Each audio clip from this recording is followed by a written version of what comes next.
അപ്പൊ എല്ലാവർക്കും നമസ്കാരം.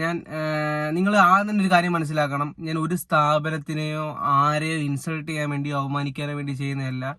ഞാൻ കണ്ടറിഞ്ഞ സത്യങ്ങൾ നിങ്ങൾക്ക് പറയാന്നുള്ള കാര്യം മാത്രമാണ്.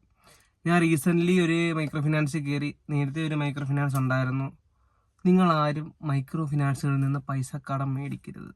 നിങ്ങളെ ഇവരെല്ലാവരും കൂടെ, എൻ്റെ ഒരു പോയിന്റ് ഓഫ് വ്യൂലുള്ള കാര്യമാണ്. എനിക്ക് മനസ്സിലായിടത്തോളം നമ്മളെ ചതിക്കുക, നമ്മളെ വഞ്ചിക്കുക, നമ്മുടെ കയ്യിലെ പൈസ മൊത്തം പിഴിഞ്ഞെടുക്കുക, അതും വളരെ മൃഗീയമായ രീതിയിൽ. അങ്ങനെ തന്നെ പറയാതിരിക്കാൻ പറ്റത്തില്ല.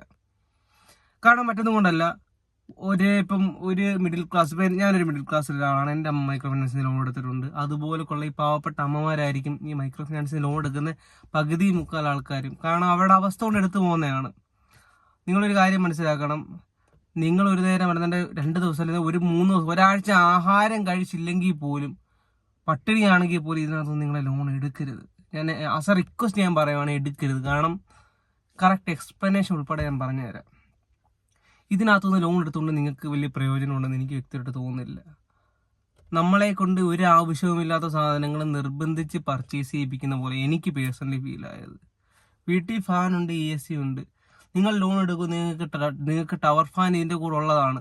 1500 രൂപ ടവർ ഫാൻ 6000 രൂപയ്ക്ക് തരും കേട്ടോ. വളരെ സൂപ്പർ സാധനമാണ്. ലോകത്തിലെ ഏറ്റവും വൃത്തികെട്ട ക്വാളിറ്റി സാധനമായിരിക്കും. ചില ആൾക്കാർ പാത്രങ്ങൾ 1000 രൂപ 1500 വരെയുള്ള പാത്രം 6000 രൂപ 7000 രൂപയ്ക്ക് നിർബന്ധിപ്പിച്ച് തലയെ വെച്ച് കെട്ടി വെച്ച് കൊടുക്കും. എങ്കിലേ ലോൺ തരത്തുള്ളെന്ന് പറയും.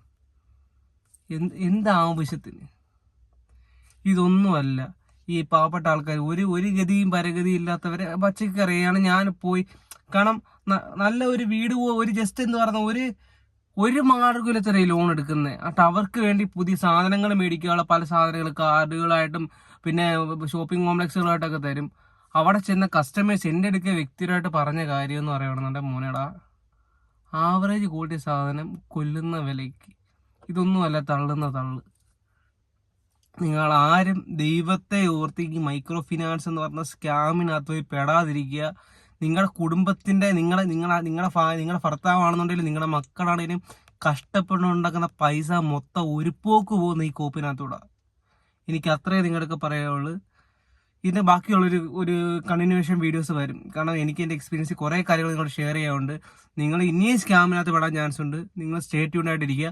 നിങ്ങൾ എപ്പോഴും നിങ്ങളെ ഒരു കോൺഷ്യസ് മൈൻഡ് വെച്ചേക്കുക. ഈ മൈക്രോ ഫിനാൻസ് എന്ന് പറഞ്ഞ സംഭവം അല്ലെന്നുണ്ടെങ്കിൽ അങ്ങനെയുള്ള സംഭവങ്ങളെല്ലാം ഒരു രീതിയിലല്ലെങ്കിൽ വേറെ രീതിയിൽ നമ്മളെ പറ്റിക്കുന്ന, അല്ലെന്നുണ്ടെങ്കിൽ നമ്മുടെ കയ്യിൽ പൈസ അടിച്ചു മാറ്റി നമ്മളെ ഒന്നും അല്ലാതാക്കുന്ന പരിപാടികൾ. ഇതിനകത്തുനിന്ന് ലോൺ എടുത്താൽ ജീവിതം മുടിയുമെന്ന് എനിക്ക് നിങ്ങളൊക്കെ പറയാനുള്ളൂ, ജോലി ചെയ്ത ഒരാളെന്ന നിലയിൽ.